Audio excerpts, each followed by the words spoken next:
ikindi naco nuko muri izo nzego zimaze nababwiye umukose ya d'investissement hano uvuga rero n'umu register cyangwa umu transfer agency ko banko bimaze kuronka confirmation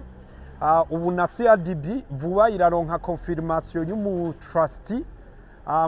rero na vuba tuzobamenyesha uwo bita umu custodian ngira mwarabonye ko na BRB yemeye ko izozira dufasha ko twinvestisa ku ma titre de trésorerie ngira muravyibonera ko ari umugambi wa twese nk'abarundi kubereka aho ibikorwa by'isoko rikuru rya Bujumbura bigeze ngira muravyibonera ko tumaze gutera intambwe itari nto rero inkuru nziza ni yuko novuga ati abarundi bose wanashaka nta numwe atari karitabira ibi bikorwa icyo vyerekana nuko kugeza kuri iki kiringo mu kiringo c'ukwezi kumwe gusa tumaze kwegeranya